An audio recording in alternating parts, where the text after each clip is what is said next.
பெங்களூருவில் ஏற்பட்ட கூட்ட நெரிசலில் சிக்கி திருப்பூரைச் சேர்ந்த பெண் ஒருவர் உயிரிழந்திருக்கிறார்.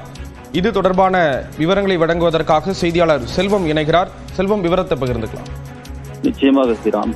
IPL வெற்றி கொண்டாட்டத்தில் நேற்று பெரும் அசம்பாவிதம் ஒன்று நடந்தது. குறிப்பாக சின்னசாமி ஸ்டேடியத்தில் 2 லட்சத்துக்கும் மேற்பட்ட ரசிகர்கள் கூடியதால் இந்த நிகழ்வு நடைபெற்றிருக்கிறது. அதே போல கூட்ட நெரிசலில் 11க்கும் மேற்பட்டோர் இறந்திருக்கிறார்கள். 47 பேர் காயமடைந்தார்கள். அதில் 33 பேர் தற்போது சிகிச்சை பெற்று வருகிறார்கள். இந்த நிலையில் பெங்களூரில் கூட்ட நெரிசலில் சிக்கிய உயிரிழந்த 11 பேரின் உடல்கள் உறவினர்களிடம் ஒப்படைக்கப்பட்டிருக்கிறது. குறிப்பாக இரவு முழுவதும் பிரேத பரிசோதனை நடத்தி இரவோடு இரவாக அனைத்து உடல்களும் ஒப்படைக்கப்பட்டிருக்கிறது. விக்டோரியா மருத்துவமனையில் 5 பேரின் பிரேத பரிசோதனை செய்யப்பட்டது. பவரிங் மருத்துவமனையில் 6 பேரின் உடல்கள் பிரேத பரிசோதனை செய்யப்பட்டது.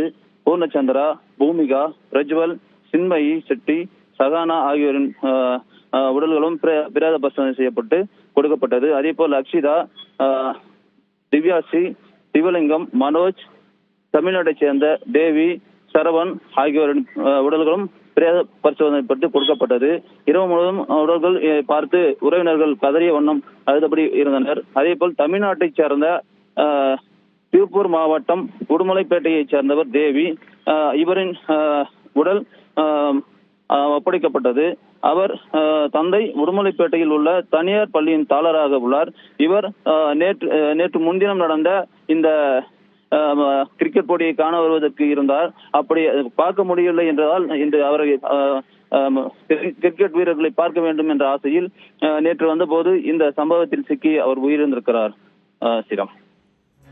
பெங்களூருவில் ஏற்பட்ட கூட்ட நெரிசலில் சிக்கி உடுமலையைச் சேர்ந்த இளம்பெண் ஒருவரும் உயிரிழந்திருக்கிறார். அவரது உடல் ஒப்படைக்கப்பட்டிருக்கிறது. விவரங்களை கொடுத்தீங்க. நன்றி செல்வம்.